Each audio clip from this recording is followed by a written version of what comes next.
Hello everyone. तो आज हम जो है पोस्ट मॉडर्न पीरियड के बारे में बात करेंगे। जैसे कि आप सभी को पता है कि हमारी ये प्राचीन भारतीय इतिहास की एक सीरीज़ चल रही है, जिसमें हम one by one topic cover करते हैं यूपीएससी के नज़रिए से। यानी कि इसमें किसी भी एग्ज़ाम में, स्पेशली हम यूपीएससी के एग्ज़ाम को लेकर इसको हमने टारगेट किया है। इसमें जो भी हमारे लिए मतलब इम्पोर्टेंट फैक्ट्स होते हैं, जो भी इंफॉर्मेशन होती है, उसको हम इस वीडियो में डिस्कस करते हैं। तो इससे पहले हमने जितने भी अपने टॉपिक कवर कर लिए वो हमारे चैनल पर आपको एक प्लेलिस्ट मिल जाएगी, उसमें जाकर आप देख सकते हैं। तो इसमें अभी हम बात करेंगे मौर्य उत्तर काल के बारे में, यानी कि पोस्ट मौर्यन पीरियड के बारे में। अब देखिए, इसमें एक होता है प्री और एक होता है पोस्ट। तो प्री जो होता है, अगर हम प्री मौर्यन पीरियड की बात करेंगे, मतलब कि मौर्य के पहले का जो समय होता है प्री, और पोस्ट का मतलब कि मौर्य उत्तर के बाद का, यानी कि मौर्य काल के बाद जो जब उनका पतन हो रहा था उस समय की हम बात करेंगे। तो इसमें आप देख सकते हैं कि मौर्य साम्राज्य का जब हम अंत की बात करते हैं तो लगभग 187 ईसा पूर्व में हुआ था। अब ये ईसा पूर्व क्यों है? अब देखिए, ये यहाँ पर जीरो होता है, यानी कि जो बिफोर क्राइस्ट से लेकर, मान लीजिए ऐसा माना जाता है कि जो ईसा मसीह हैं उनका जन्म जीरो यहाँ पर हुआ था, और उससे पहले के जितने भी ईयर की बात होगी वो ईसा पूर्व होंगे, और उनके बाद की जो बात होगी वो यानी कि इस ईस्वी में होगा, उसकी ईस्वी की बात होगी। तो मौर्य साम्राज्य का जब विघटन होता है तो उसके बाद कई छोटे छोटे राज्य उभरने शुरू हो जाते हैं। जैसे कि हम मध्य भारत में भी देखते हैं, जब जो बड़े साम्राज्य का अंत हो रहा था तो उसमें छोटे छोटे जो सामंत थे वो खुद को स्वतंत्र घोषित कर देते हैं। उसी प्रकार से बिल्कुल जो प्राचीन भारत में ये जब मौर्य का ये पतन हो रहा था तो उस समय बाद छोटे छोटे जो राज्य थे उनका उदय हुआ। उसी समय पर मध्य एशिया और पश्चिमी चीन के लोगों ने भारत पर आक्रमण करना शुरू कर दिया था। यानी कि मौर्य काल के जब उन्हें पता चला कि अब ये साम्राज्य थोड़ा कमज़ोर पड़ रहा है, तो इसके बाद जो पश्चिमी चीन आता है और जो मध्य एशिया से जितने भी हमलावर होते हैं वो भारत में आने शुरू हो जाते। अशोक की मृत्यु होती, उनके बाद जो उनके उत्तराधिकारी थे वो मौर्य साम्राज्य को वैसे नहीं बनाए रख सके, यानी कि वो थोड़े कमज़ोर थे। उनके बाद जो शासक आते वो काफ़ी कमज़ोर थे, उनमें अपने जो पूर्ववर्ती यानी कि उनके जो पहले राजा थे उनके जैसी ना तो प्रशासनिक क्षमता थी और ना ही सैन्य क्षमता थी। यानी कि अगर किसी भी राज्य को, इतना बड़ा साम्राज्य, जब हम बात करते हैं मौर्य साम्राज्य के बारे में, तो आपको हमने मैप पर दिखाया था लास्ट सेशन में। तो उसमें हमने देखा था कि जो मौर्य साम्राज्य था वो पूरे, यानी कि पूरे भारत में ही फैला हुआ था एक तरह से, यानी कि पूरे भारत पर ही उसका आक्रमण था। पूरे, ये हम बात करते, इतना तक मौर्य साम्राज्य फैल चुका था। तो इतने बड़े साम्राज्य को वैसे के वैसे बनाकर रखना, उसके लिए किसी शक्तिशाली और कुशल योद्धा की ज़रूरत थी। लेकिन उसके बाद जितने भी यहाँ पर उनके उत्तराधिकारी आते हैं वो इतने ज़्यादा कुशल, इतने ज़्यादा उनके पास सैनिक शक्ति नहीं थी कि वो अपने साम्राज्य को कायम रख सकते। जो प्रांत थे उन्होंने खुद को स्वतंत्र मानना शुरू कर दिया। अब उनको पता था कि हमारे ऊपर कोई भी ऐसा राजा नहीं है जो शक्तिशाली हो, तो वो कमज़ोर राजा देखकर उन्होंने खुद को आज़ाद मानना शुरू कर दिया। मौर्य ने उत्तर पश्चिम भारत पर नियंत्रण खो दिया था और इसी क्षेत्र में विदेशी आक्रमण आने शुरू हो गए थे, यानी कि वहां पर अब उनका ध्यान नहीं रह गया था। जब कलिंग का युद्ध होता है, यानी कि कलिंग जो रहता है, यानी कि अशोक जो है कलिंग के युद्ध के बाद ही जो युद्ध से संन्यास ले लेता है, तो कलिंग ने भी अपने खुद को आज़ाद की घोषणा कर दी कि हम भी एक आज़ाद राज्य हैं। और सातवाहनों ने दक्षिण में अपना स्वतंत्र शासन स्थापित कर लिया था। जब हम देखते हैं मौर्य का जो पतन होता है उसके बाद सातवाहनों का भारत पर शासन हो जाता है इतने एरिया में, फिर सातवाहनों का एक काल आता है, यानी कि उनके काल पीरियड की हम बात करेंगे। फिर मौर्य की जो धार्मिक नीति थी उनसे शुंग जो थे वो नाराज हो गए और ब्राह्मण धर्म के कट्टर अनुयायी थे।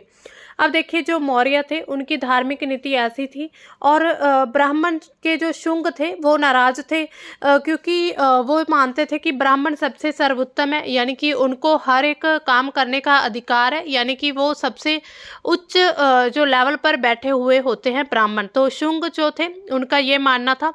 लेकिन मौर्यों की कुछ धार्मिक नीति ऐसी थी कि मतलब किसी को भी ऊंचा नीचा समझने की नीति नहीं थी उनकी। वो सभी को बराबर भावना से देखते थे। जब हम देखते हैं कि अशोक ने अपने धम्म की जो स्थापना की थी, अशोक का जो धम्म था उसमें उन्होंने कहा था कि हम किसी के धर्म को बुरा नहीं कहेंगे।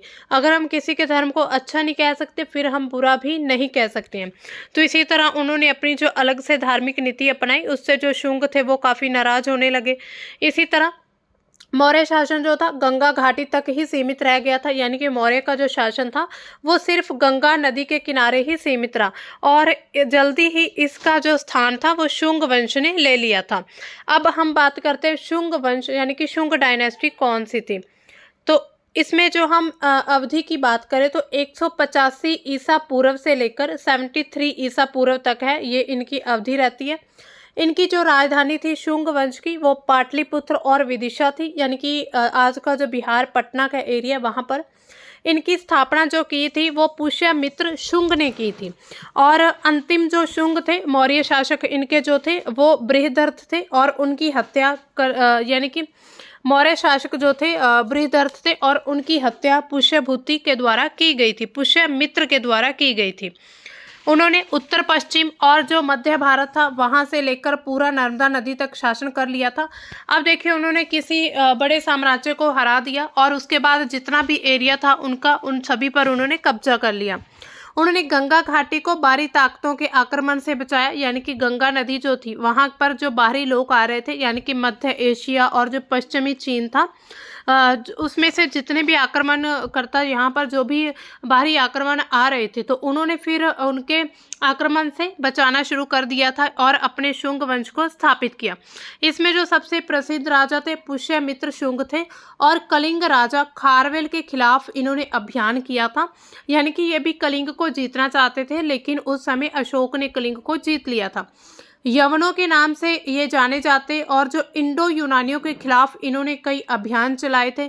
जो इंडो यूनानी थे यानी कि आधे इंडियन हम मान सकते हैं और यूनानी लोग जो थे उन्होंने उनको यवनों के नाम से भी जाना जाता है और उनके खिलाफ शुंग ने पुष्यमित्र शुंग ने काफ़ी अभियान चलाए थे और उस समय ये बैक्टीरिया से उत्तर पश्चिम भारत पर आक्रमण करने का प्रयास कर रहे थे, यानी कि जो मध्य एशिया की हम बात करते हैं वहाँ से बैक्टीरिया से ये आए थे भारत पर और आक्रमण करने की कोशिश करते थे। अपने शासन के अधिकार क्षेत्र को वो उन्होंने वैध बनाने के लिए अश्वमेध यज्ञ किए थे, यानी कि उनका ये मानना था कि हम भी ब्राह्मण की एक तरह से उनकी जनरेशन है। तो अब वो अपने अधिकार को पूरी तरह से वैलिड करने के लिए उन्होंने अश्वमेध यज्ञ करने शुरू कर दिए थे, जैसे पहले वाले राजा करते थे। धनदेव के अयोध्या शिलालेख में हमें अश्वमेध यज्ञ करने का एक उल्लेख मिलता है। अब हमें यहाँ इसकी जानकारी कैसे मिलती है तो अयोध्या के शिलालेख वहाँ पर मिला है कि अश्वमेध यज्ञ करने की इन्होंने कोशिश की थी, यानी कि ये यज्ञ करते थे। इसके बाद जो पुष्यमित्र शुंग थे उन्होंने रूढ़िवादी हिंदू धर्म के कट्टर अनुयायी तो थे, फिर भी भरहुत में बौद्ध स्तूप का जीर्णोद्धार करवाया था, यानी कि इन्होंने रेनोवेट करवाया था बौद्ध स्तूप को। भले ही ये कट्टर हिंदू थे लेकिन फिर भी इन्होंने बौद्ध और जितने भी जैन धर्म थे उनको संरक्षण दिया था। अब ऐसा क्यों किया? क्योंकि इन्होंने लोगों के सामने इन्हें अच्छा बनना था और खुद को बड़ा दिखाना था। इसी वजह से इन्होंने अपने धर्म यानी कि हिंदू धर्म का तो प्रचार प्रसार किया लेकिन उसके साथ बौद्ध धर्म को भी संरक्षण दिया था। पतंजलि की ये समकालीन है और पतंजलि जो है महाभाष्य के लेखक कहा जाता है उन्हें, और उनका इतिहास जो है बाण भट्ट के हर्ष चरित्र में दर्ज है। अब हम पुष्यमित्र की बात करें कि इनके इतिहास की जानकारी कहाँ से मिलती है तो बाण भट्ट के जो हर्ष चरित्र है उसमें हमें दर्ज मिलता है। इसके बाद जो है अग्निमित्रा, पुष्यमित्र के बाद अग्निमित्रा आते हैं। ये कालिदास के द्वारा जो संस्कृत नाटक है मालविकाग्निमित्रम वो इन्हीं से संबंधित है, यानी कि इन्हीं से रिलेटेड है। और यह विदर्भ राजकुमारी जो है मालविका और शुंग राजा अग्निमित्र उनके बीच प्रेम पर आधारित है। अब देखिए राजा और राजकुमारी की ये एक प्रेम कहानी है। इसके बाद आते हैं और शासक, लेकिन वो इतने ज़्यादा शक्तिशाली नहीं हो पाए, जिसमें वसुमित्र, वज्रमित्र, भागभद्र और देवभूति ये सब अंतिम शासक थे इनके शुंग डायनेस्टी के। शुंग वंश के अंतिम शासक देवभूति, इनकी हत्या उसके मंत्री वासुदेव कण्व ने की थी और इस प्रकार शुंग साम्राज्य का अंत हो गया। अब देखिए, उनके जो भी मंत्री थे, जो भी उनके सामंत थे या फिर उनके जितने भी जो जनरल वगैरह थे, उनके द्वारा ही हत्या की जा रही थी। इसी तरह फिर शुंग डायनेस्टी का अंत हो जाता है। अब हम बात कर लेते हैं कि शुंगों का जो एडमिनिस्ट्रेशन था वो कैसा था। उन्होंने भले ही थोड़े समय शासन किया, लेकिन फिर भी उनका जो प्रशासन था वो किस प्रकार चला।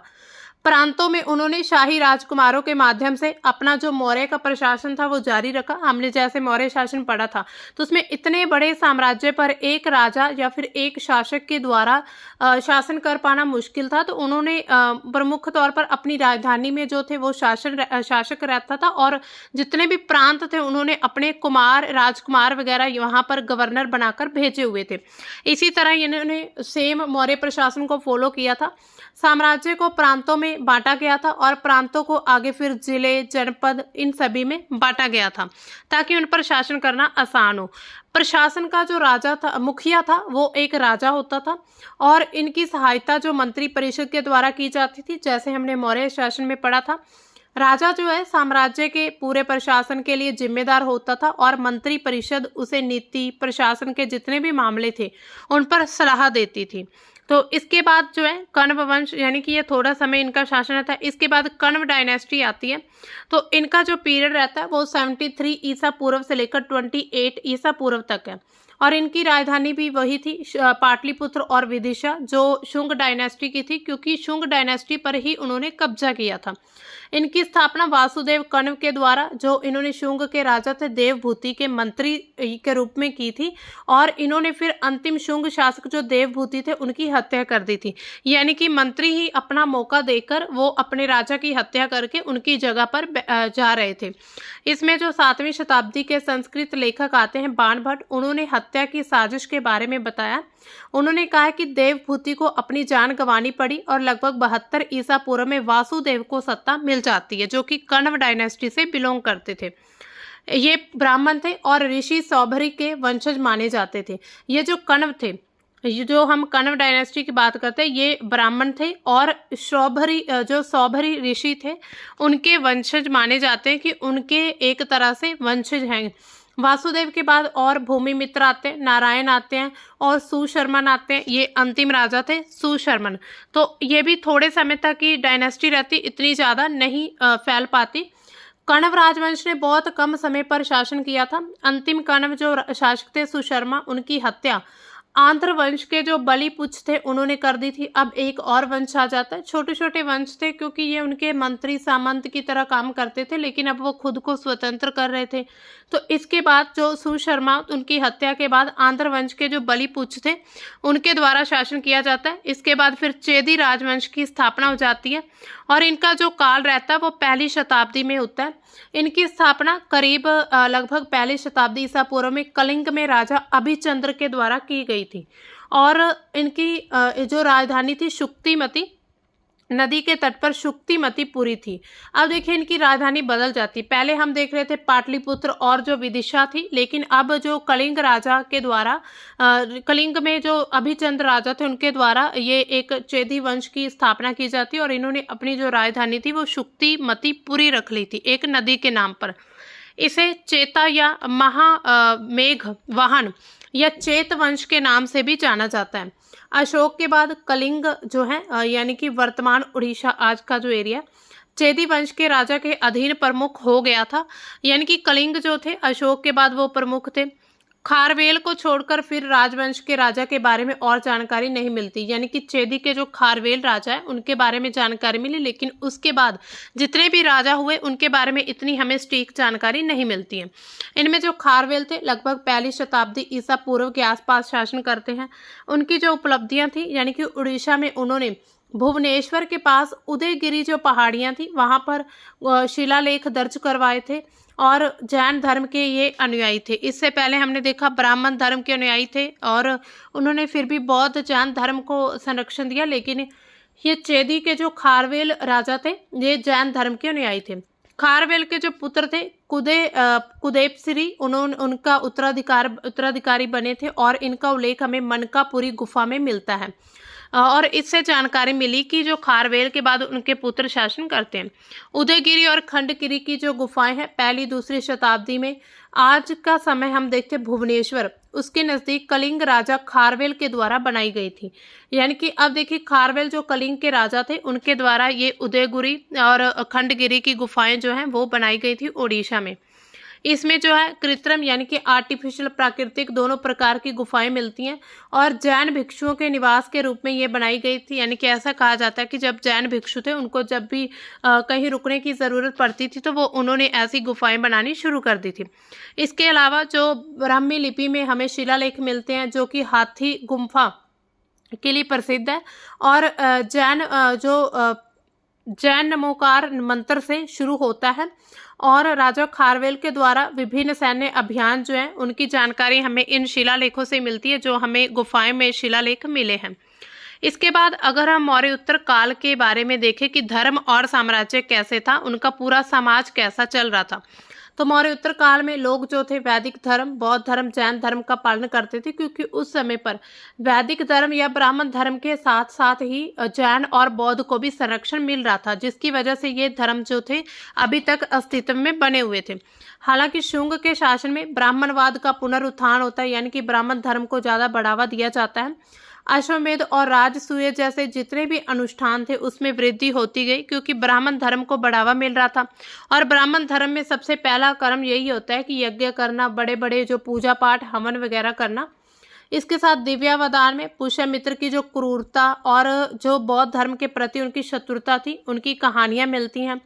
फिर मौर्य उत्तर काल में चतुर्वर्ण व्यवस्था को भी पुनर्जीवित, यानी कि जो ब्राह्मण, क्षत्रिय, वैश्य और जो शूद्र थे उनकी जो वर्ण व्यवस्था थी उनको फिर से शुरू किया गया था और जो ब्राह्मण थे उनको ऊंचा स्थान प्राप्त था। इसके बाद जो क्षत्रिय आते हैं, उसके बाद वैश्य आते हैं और उसके बाद शूद्र जो थे उनकी स्थिति सबसे ज़्यादा खराब थी।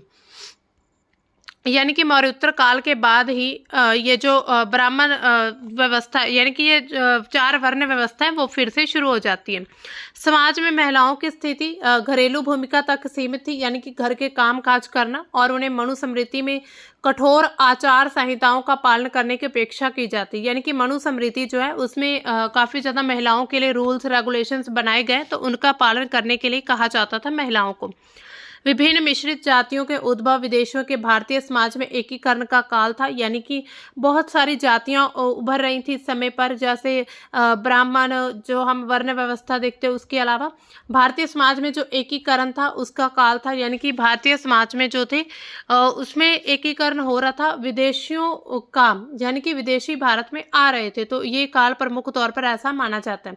अब देखिए उस समय पर इतनी जातियां क्यों बनी, क्योंकि सभी जितने भी जो राजा शासक या फिर जिनका भी वंश होता था वो खुद को सर्वोत्तम मानते थे। वो कहते थे कि हम सबसे अच्छे हैं, तो वो खुद के धर्म को या जाति को अच्छा करते तो दूसरे निचली जातियां बना देते थे।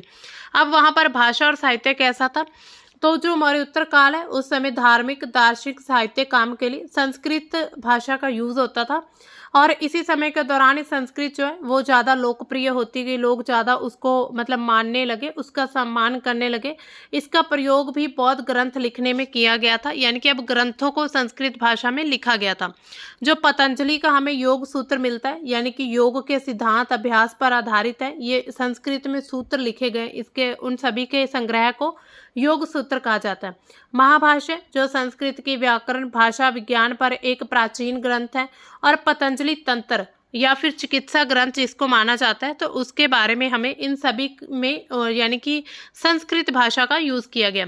इसके अलावा संस्कृत भाषा को ब्राह्मी लिपि के भिन्न संस्करण का उपयोग करके लिखा गया, यानी कि ब्राह्मी जो लिपि थी, स्क्रिप्ट थी, उसका एक अलग से एडिशन तैयार करके संस्कृत भाषा को लिखा गया।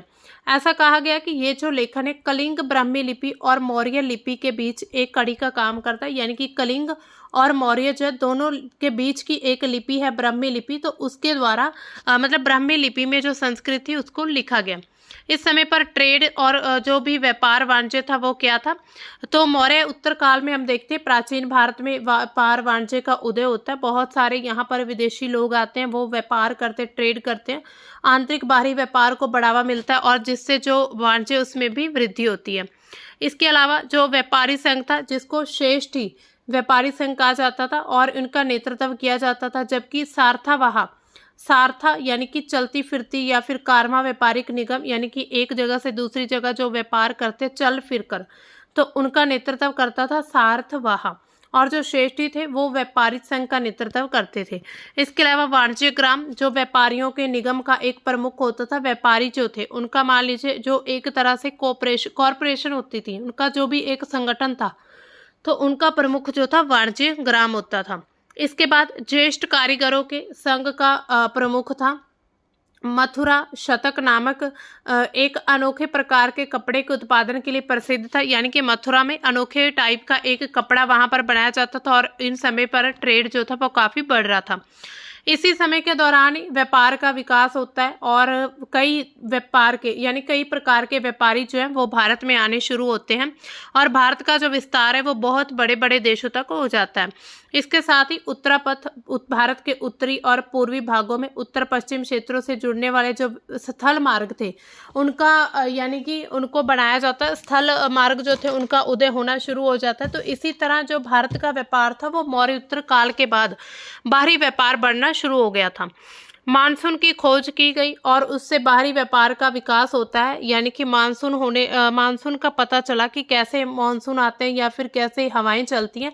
तो उससे क्या हुआ कि समुद्र के रास्ते थे, जैसे ये समुद्र था इसके रास्ते से फिर उनके यानी कि उन हवाओं के साथ उन जितनी भी वो आती थी, हम जैसे बात करते हैं जैसे कि जो भी पवनें आती थी तो उसमें जो व्यापारिक पवनें थी उनके माध्यम से व्यापार बढ़ रहा था। इसके बाद लगभग इसी समय पर ही 200 ईसा पूर्व में मध्य एशिया पश्चिम एशिया से आक्रमण होने शुरू हो जाते हैं। इसमें इंडो ग्रीक, सीथियन या शक या फिर पर्थियन या पहलव और कुषाण ये सब शामिल थे। यानी कि ये सभी लोग जो थे वो भारत के बाहर से आने शुरू हुए थे, जिसमें इंडो ग्रीक, सीथियन या शक, पर्थियन या पहलव और कुषाण ये सभी भारत के बाहर से आए थे और भारत में आकर बस गए थे और फिर भारत में खुद को सर्वश्रेष्ठ मानने लगे। इनके आक्रमण ने सिर्फ उत्तर पश्चिम भारत की राजनीतिक संरचना ही नहीं बदली, बल्कि भारत और मध्य एशिया दोनों के बीच जो सांस्कृतिक तत्व थे उनके एक तरह से स्ट्रक्चर में और परिवर्तन में भी योगदान दिया था कि भारत की जो संस्कृति थी वो बदलनी शुरू हो गई थी। क्योंकि हम जो क्या करते हैं कि भारतीय लोग जो है वो भारत में इतनी ज़्यादा विविधता है कि उन्होंने बाहर की कोई भी संस्कृति उसको अपने अंदर ही अडॉप्ट कर लिया था, जिसकी वजह से भारत में हमें विविधता देखने को मिलती है। तो इसी तरह धीरे धीरे मौर्योत्तर काल के बाद जितनी भी डायनेस्टी थी उनका भी पतन होना शुरू हो गया था। तो दोस्तों ये था हमारा आज का टॉपिक और इसके बाद हमारा जो सातवाहन काल है हम उसके बारे में डिस्कस करेंगे। तो मिलते हैं हम अपनी फिर नेक्स्ट कल के सेशन में। तब तक के लिए बाय। Thanks for watching.